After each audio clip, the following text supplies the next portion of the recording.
o mejor dicho, la geopolítica de los grandes imperios actuales. Y en el fondo siempre ha sido así. Y os quiero preguntar también, cambiando drásticamente de asunto, sobre la situación en Oriente Próximo y el papel protagónico que está tomando el conflicto entre Israel y los hutíes. Es un frente que ya estaba abierto, pero que está tomando una posición, pues eso, más protagonista en los últimos días. ¿Por qué, Aníbal? Y lamentablemente, quien ha enfrentado a Israel en forma más seria y comprometida fueron los hutíes. Ellos se jugaron al todo por el todo.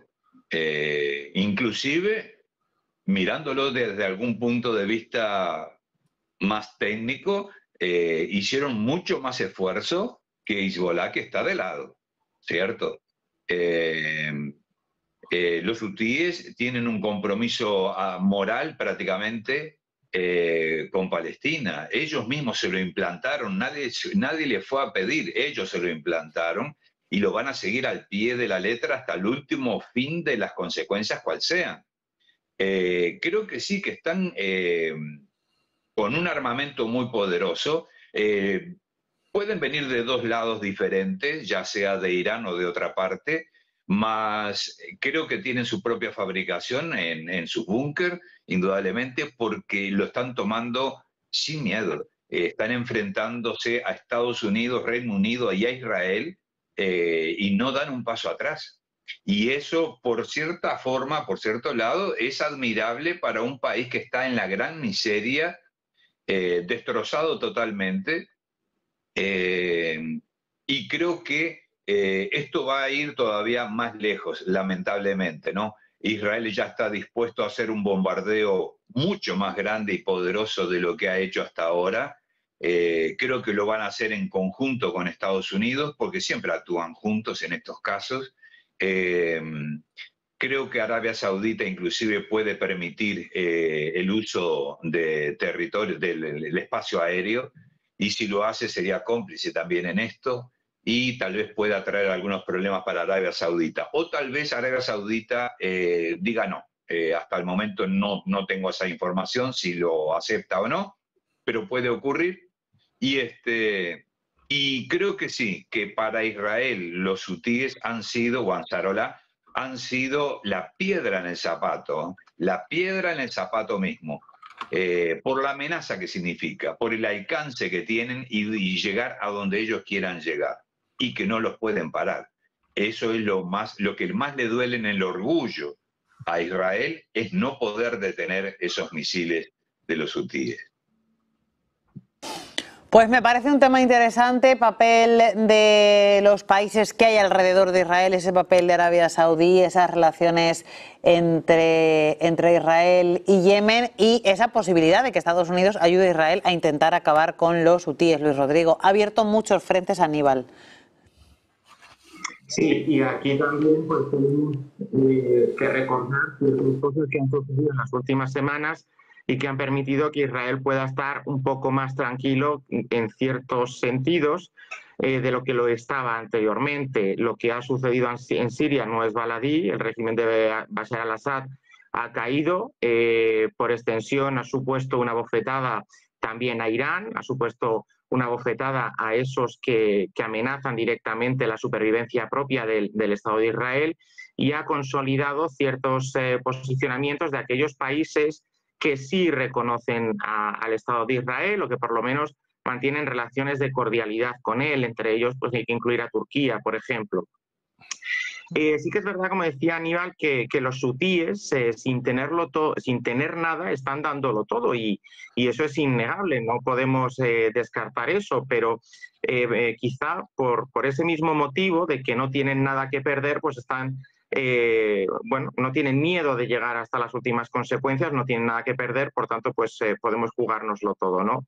Y el papel de Arabia Saudí surge con mucha más fuerza también después de lo que ha sucedido en Siria.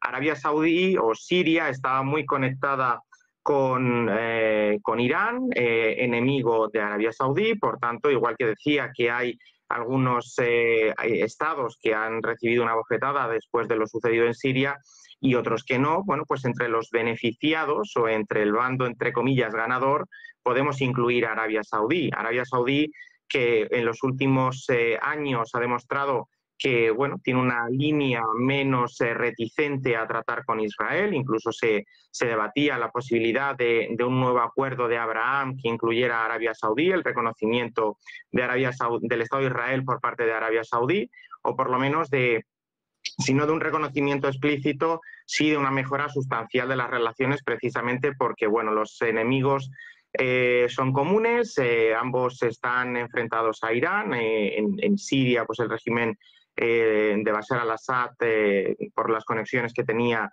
se situaba en la misma posición y bueno, pues quizá en los próximos meses o como decía Santiago, en esa primera mitad de la nueva administración Trump, que debería ser un éxito en lo diplomático para que ese partido trumpista, como él lo ha llamado, pueda continuar más allá de 2029, pues quizá podamos ver algún avance diplomático en este sentido, y eso abriría la puerta a que Israel, por ejemplo, pues pudiera utilizar el espacio aéreo saudí, a que recibiera algún tipo de soporte, a que pudiera transitar también por aguas saudíes en el Mar Rojo. Bueno, estos son un poco conjeturas, pero que no son tan irreales como podría aparecer hace una década. El régimen saudí está en una fase de viraje en lo diplomático respecto a lo que ha sido su postura tradicional de cuestionamiento y de no tratar con el Estado de Israel por esa hermandad con el pueblo palestino, pero a día de hoy estamos viendo algo totalmente contrario. Y igual que ha sucedido en otros países del Golfo Pérsico, quizá en el último extremo tampoco resultaría tan descabellado plantear una posible intervención saudí en Yemen. Santiago.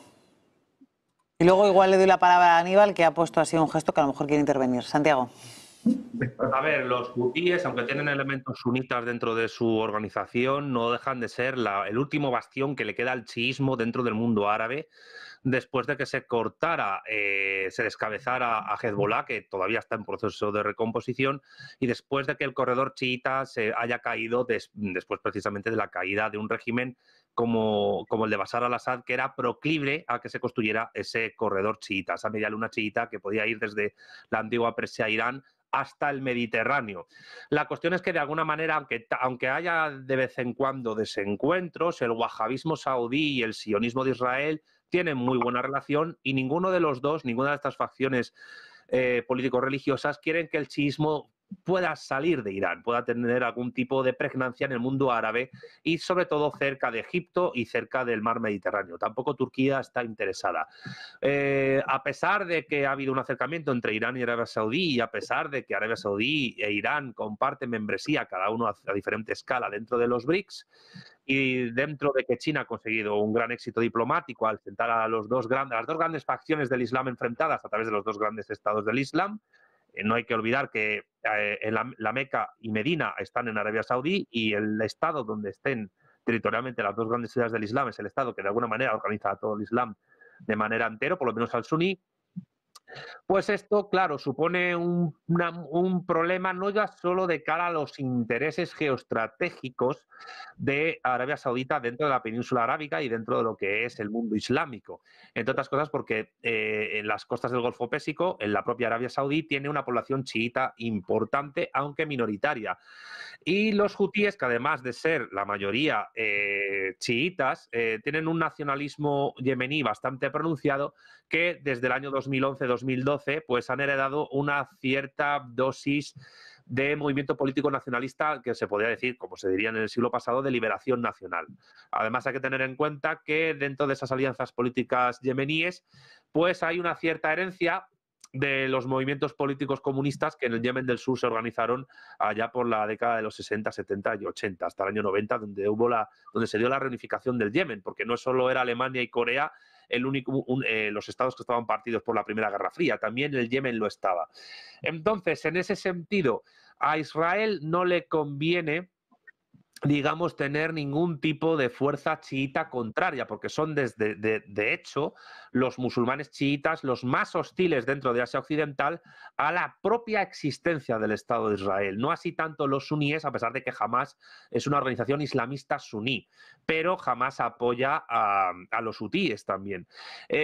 Todo este mare magnum étnico-religioso que ocurre en Oriente Próximo puede ser un poco incomprensible de entender para personas que no conozcan un poco la antropología de estos lugares, pero son fundamentales para poder entender el grado de entretejimiento, de influencia recíproca que hay entre lo tribal étnico, lo religioso y lo estatal a la hora de entender cómo se tejen alianzas con terceros estados no musulmanes que tienen intereses geoestratégicos en la región, empezando por Israel, que no deja de ser el portaaviones de Estados Unidos en la zona. Con lo cual, ¿qué se puede esperar de la relación de Arabia Saudí con los hutíes? Pues yo creo que con momentos de mayor o menor tensión bélica, lo que sí está claro es que se puede esperar poco en lo que a evolución se refiere. Pero lo que sí está claro es que los hutíes, como se ha dicho aquí, han demostrado una capacidad, si no de ataque, sí de resistencia bastante pronunciada con respecto a las pretensiones, los planes y programas, digamos, intervencionistas de Israel en el sur de la península arábiga, por lo menos en lo que es fuera de sus fronteras, de Israel, de Arabia Saudí, en lo que es fuera de sus fronteras. No obstante, habrá que ver cómo el chiismo se puede recomponer digamos, con la entrada de Trump al poder de manera definitiva en Estados Unidos, porque la administración Trump, que ha conseguido un importante voto católico, pero que mayoritariamente es evangélico, pues es una administración que hay que tener en cuenta que los evangélicos protestantes estadounidenses son muy sionistas, muy prosionistas, muy pro-israelíes, y los israelíes tienen una cierta preferencia por el Islam suní a la hora de relacionarse con Oriente Medio frente al Islam chií o frente a proyectos laicos como el del basismo, que ahora, después de la caída de Assad, parece ser que se ha convertido más en arqueología que otra cosa. El panarabismo árabe laico del siglo pasado pues ha pasado a mayor gloria. Ya es como los jacobinos de la Revolución Francesa, ¿no? Arqueología o antropología incluso. Dicho lo cual, y termino, el gran reto que va a tener Irán, que va a tener la República Islámica de Irán, y no hay muchas expectativas, yo creo que incluso dentro del propio Irán, con el nuevo presidente que tienen, es ver cómo recomponen las alianzas, el tejido de alianzas étnico-religiosas, tribales étnico-religiosas, que han logrado construir desde el año 79, en el año de la revolución del Ayatollah Khomeini hasta la actualidad, a la hora de impulsarse dentro del mundo árabe de Asia Occidental. Y con jugadores bastante agresivos en política exterior como Turquía, Irán lo tiene bastante difícil. Pero ya digo, se ha dicho en la mesa redonda de hoy, y lo vuelvo a decir, Trump tiene 2 años, no ya solo para tener unos acuerdos con Putin ventajosos para Estados Unidos, no solo para situar a Estados Unidos de una manera ventajosa en el Ártico, y no solo para tratar de presionar mediante el proteccionismo económico y los bloqueos, mediante aranceles, a China, más partidaria del libre mercado que del proteccionismo, porque el libre mercado es simplemente un instrumento geopolítico monetario a la hora de ejercer poder y hegemonía en distintas partes del globo, al igual que el proteccionismo. Digamos que tiene Trump además 2 años para barrenar lo máximo que pueda al chiismo en Asia Occidental, porque a Trump y a los grupos religiosos que apoyan a Trump no les interesa un chiismo fuerte en la zona. Y eso ejemplifica otras cosas, porque el Islam, que se ve desde el mundo cristiano católico muchas veces como algo unitario sin fisuras, pues no lo es tanto, ¿eh?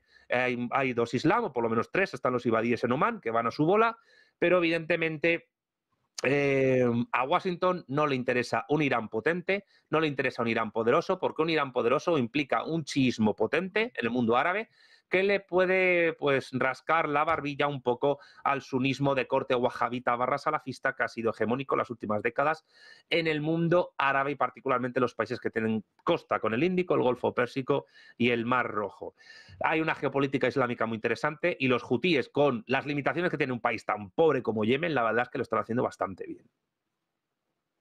Aníbal, te dejo que aportes también. Los compañeros lo dijeron todo. Solo quiero agregar que no tenemos que olvidar lo que decía el compañero hoy, de que China hizo un gran esfuerzo allí para unir de alguna forma diplomáticamente Arabia Saudita con Irán. Entonces, hay cierto compromiso allí. Los dos son partícipes del BRICS. Y ahí es donde Vladimir Putin tiene mucha fuerza disuasoria, ¿no? con Arabia Saudita, porque tiene una muy buena relación con Mohammed. Entonces, creo que aquí, por eso dije, tal vez Arabia Saudita le dé el espacio aéreo libre a Israel o no. Porque tal vez no, porque tal vez también Vladimir Putin haga un llamado y diga, no te metas. Eso es un hecho. Lugares para poder hacer los ataques tienen, como lograrlo de otras maneras, digo. No necesariamente tienen que cruzar el espacio aéreo de Arabia Saudita, solo que lógicamente que es más rápido y más cerca. Pero como dicen los compañeros, el gran perdedor aquí en Siria no fue Rusia, como dicen en Occidente, fue Irán, indudablemente. El perder ese trayecto, esa salida hacia el Mediterráneo, indudablemente, al mar Mediterráneo, indudablemente que le complicó la historia y poderse comunicar directamente con el Líbano principalmente. El perdedor fue Irán. Los chiitas tienen mucha fuerza, lógicamente, y hay que pensar también en ese tratado que tiene ahora Irán con Rusia, que también lo pone en otra posición y no tan débil como puede parecer hoy. Hay que entender que ese tratado con Rusia lo pone para Israel, me refiero, y para Donald Trump, que es archienemigo también declarado de Irán. Si pensamos un poco, todo el personal que Donald Trump colocó en sus puestos para las relaciones internacionales, para el exterior, son todos prosionistas. No hay uno que no sea prosionista. O sea, eso es una demanda, lógicamente, de ese lobby que lo apoyó, de esos evangelistas que lo apoyaron, de esos judíos sionistas neoyorquinos o estadounidenses que lo apoyaron a Donald Trump y que, lógicamente, tienen su peso dentro de esa política interna y externa de Donald Trump. Donald Trump demostró en su gobierno anterior que apoyó 100% a Israel. Y no va a ser menos esta vez. Va a ser 100% esta vez también. No más ni menos. Solo que él también tiene, en cierta forma, un compromiso con su propia palabra, con su propia lengua, la de aplacar y bajar los daños que hay en Palestina, en Cisjordania, y esa guerra de hambre que le está dando a los palestinos el señor Netanyahu. Entonces, él tiene que parar eso, y el señor Netanyahu no quiere. Entonces, acá hay una problemática que va a continuar, y los hutíes van a continuar. ¿Por qué? Porque mientras siga el sitio a Gaza y el genocidio en Gaza, los hutíes van a continuar a como dé lugar y como sea, lamentablemente. Gracias. Un minuto a cada uno, que nos queda tiempo. No voy a introducir un tema nuevo porque no nos da tiempo, pero os dejo una intervención más de un minuto. A Luis Rodrigo y a Santiago. Pues un poco siguiendo con el hilo argumental de Aníbal, es verdad que los nuevos representantes diplomáticos, los enviados de Estados Unidos o de la nueva administración Trump, que tienen que ser confirmados por el Senado, aunque será un mero trámite, son bastante escépticos con la existencia de Palestina. Mike Huckabee, por ejemplo, el nuevo embajador o el que será el nuevo embajador estadounidense en Israel, ha negado incluso que Palestina puede existir, Palestina me refiero a Cisjordania, como entidad así llamada, ¿no? Él ha dicho que hay algo que él puede aceptar, que hay una zona que se llama Galilea, bueno, un poco siguiendo esa tradición bíblica, evangélica. Mike Huckabee es un evangélico bastante potente, pues, vamos a decirlo de alguna manera, y precisamente niega esa existencia de Palestina, lo que le conecta con los intereses de Netanyahu. Y no solo Donald Trump sostuvo a pies juntillas al Estado de Israel durante su primera administración, y será así, podemos casi decirlo sin equivocarnos, que será durante la segunda. Es que es un poco esa línea que Estados Unidos ha ido siguiendo durante todas las administraciones, incluso Barack Obama que era un poco más izquierdista, utilizando la terminología europea, de lo que lo habrían sido sus predecesores, no rompió, no quebró esa línea tampoco, ¿no? Podía tener una cierta dialéctica en ocasiones más o menos simpatizante con la causa palestina, pero tampoco dejó en ningún momento esa línea en la estacada, ¿no? Por tanto, eso continuará y seguramente no solo durante el mandato de Trump, sino durante los que vengan después.